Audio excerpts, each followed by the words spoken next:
오늘 우리에게 주시는 하나님의 말씀은 사도행전 4장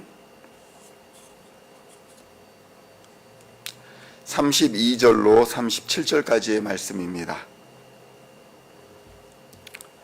사도행전 4장 32절로 37절까지의 말씀 찾으셨으면 한 목소리로 함께 봉독하도록 하겠습니다.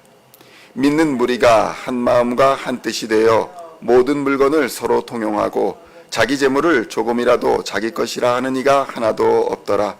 사도들이 큰 권능으로 예수의 부활을 증언하니 무리가 큰 은혜를 받아 그 중에 가난한 사람이 없으니 이는 밭과 그 집 있는 자는 팔아 그 판 것의 값을 가져다가 사도들의 발 앞에 두매 그들이 각 사람의 필요를 따라 나누어 줌이라. 구브로에서 난 레위족 사람이 있으니 이름은 요셉이라. 사도들이 일컬어 바나바라 번역하면 위로의 아들이라 하니 그가 밭이 있음에 팔아 그 값을 가지고 사도들의 발 앞에 두니라. 아멘. 할렐루야. 오늘은 사도행전 4장 32절로 37절까지의 말씀을 본문으로 물건을 서로 통용하게 되는 이유라는 제목으로 우리 주 예수님의 이름 하나님의 말씀을 함께 나누고자 합니다. 성도 여러분, 우리는 이 말씀을 들을 때에 많은 오해를 합니다. 믿으면 자기의 물건을 다 팔아서 교회에 가져오고 교회에 바치고 그래서 교회에서 모든 것을 나눠주고 그래서 서로 유무상통하는 것이 교회의 본질적인 모습이 아니냐라고 착각하는 경우도 있습니다. 분명히 우리가 이해해야 될 부분은 이 시대의 교회는 종말론적인 교회, 그러니까 예수의 재림을 바라고 예수의 오심을 다시 기대하며 간절히 소망하며 살았던 그 시대의 교회였습니다. 이 시대의 교회의 특징을 보면 믿는 무리가 모였다라는 것을 볼 수 있습니다. 이것이 중요한 이유가 오늘날 교회가 과연 믿는 무리들의 교회이냐라는 것을 우리가 돌아보아야 한다는 것입니다. 예수를 주로 고백하지 않은 사람들도 열린 교회다, 무슨 전도를 위한 교회다 라고 해서 교회에 많이 들어오는 것을 볼 수 있습니다. 그들이 와서 예수를 믿고 예수의 복음을 듣고 그리스도인이 되면 얼마나 좋겠는가 하는 생각에서 많은 그리스도인들이 열린 교회를 지지하고 또 전도 집회를 지지하고 그랬습니다. 그러나 성도 여러분, 원칙적으로 교회는 믿는 무리들의 교회라는 사실을 깨닫고 기억해야 할 필요가 있습니다. 이것을 오해할 때에 믿는 무리들이 무엇을 하는지 착각하는 경우가 생긴다는 것입니다. 변화되지 않고 예수를 주라 고백하지 않는 사람들이 교회에 들어와 그 옛날 모습이나 또 과거의 모습 그대로 교회의 행정을 하고 교회의 다스림을 하고자 할 때에 교회는 큰 분란에 시달릴 수밖에 없다는 것입니다. 그렇다면 믿는 무리가 하는 것이 무엇입니까? 믿는 무리들은 예수 그리스도와 한 마음 한 뜻이 된다는 것입니다. 첫째로는 하나님과 한 뜻이 된다는 것이고 또 믿는 무리들과 한 마음 한 뜻이 된다는 것입니다. 이것이 매우 중요합니다.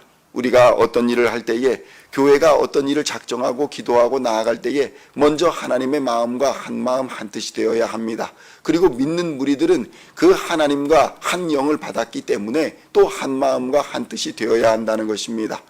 우리는 2024년 우리 교회의 목표가 일어나 함께 가자라는 하나님의 말씀을 붙들고 있습니다.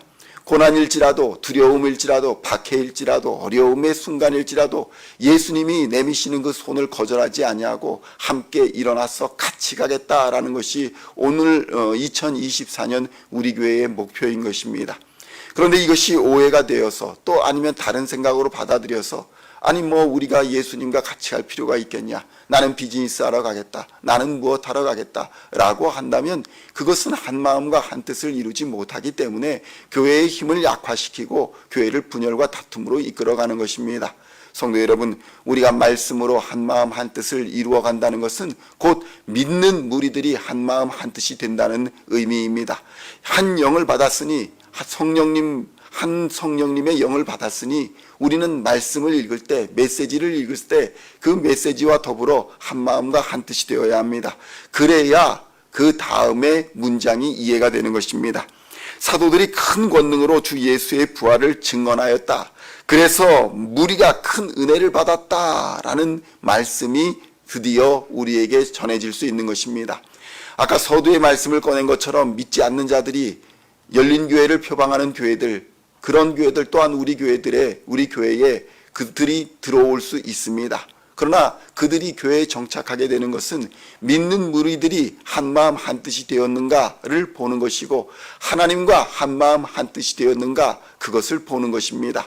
그래야 큰 은혜를 받게 되는 것이고, 그래야 많은 무리들이 예수를 그리스도로 믿는 능력의 역사가 일어나는 것입니다. 오늘날 부끄러운 모습들이 있습니다. 교회에 전도를 하고 많은 사람들을 교회에 초청하였는데 정작 교회에서 예배의 말씀을 듣고 또 나가서 밥을 먹으려 하니 그곳에서 온갖 교회를 욕하는 말들과 세상을 욕하는 말들과 서로를 욕하는 말들이 난무하더라는 것입니다.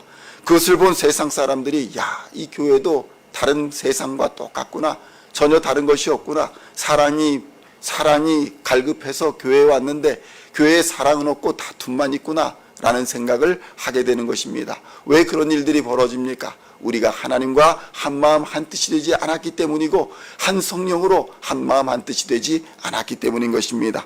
성도 여러분, 그러므로 우리 주 예수님과 성령님과 하나님과 한마음 한뜻이 먼저 되시기를 우리 주 예수님의 이름으로 간절히 축원드립니다. 한마음과 한뜻이 되려면 말씀에 집중해야 되는 것이고 또 기도에 집중해야 됩니다. 말씀을 알지 못하고 기도하지 아니하면 한마음 한뜻이 될 수가 없습니다. 그렇다면 성도 여러분, 한마음 한뜻이 어디에서 나타나겠습니까? 제가 항상 반복하지만 하나님을 사랑하고 이웃을 사랑하는 것에 한마음 한뜻이 되어야 하는 것입니다.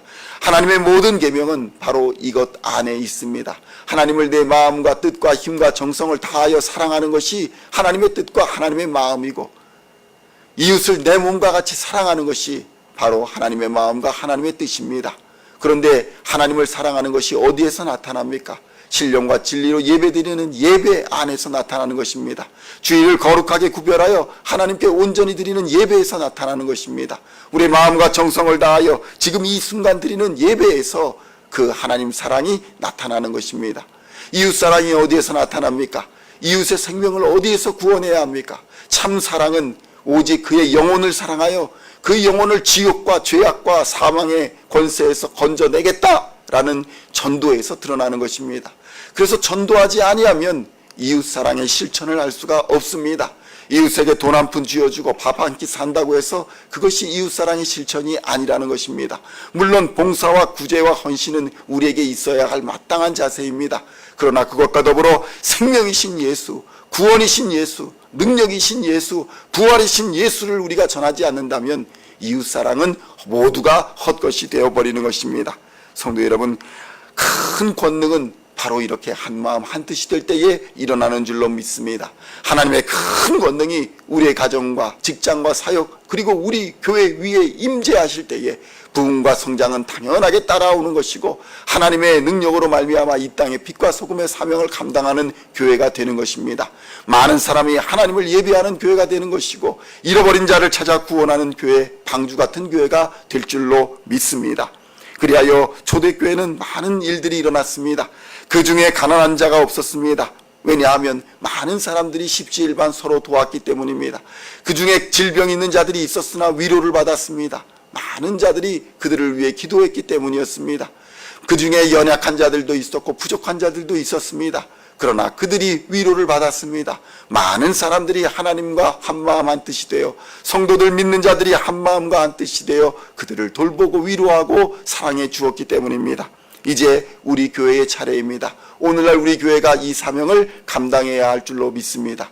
그러므로 오늘 우리 성도들도 하나님을 사랑하는 예배자로, 이웃을 사랑하는 전도자로 그렇게 하나님께 영광을 돌리며 초대교회 같은 신앙을 회복하여 하나님 앞에 기쁨이 되는 아름다운 교회 공동체, 가정 공동체를 이루어 나가시기를 우리 주 예수님의 이름으로 간절히 축원드립니다. 기도하시겠습니다. 하나님 아버지 감사합니다. 초대교회에 일어났던 큰 권능과 큰 은혜는 바로 믿는 무리가 한 마음과 한 뜻이 되었음을 하나님이 이 시간 깨닫게 하여 주시오니 감사합니다.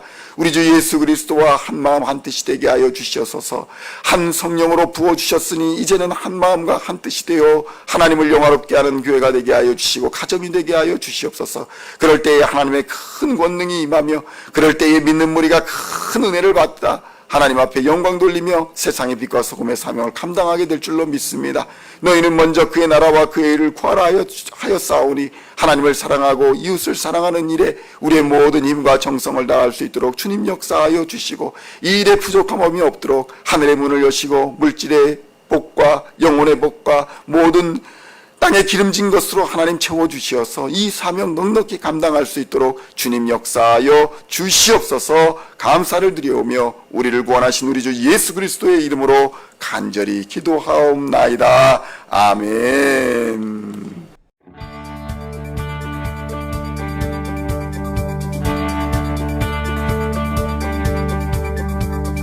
Singing songs of our praise, we are coming to you, dancing before your throne.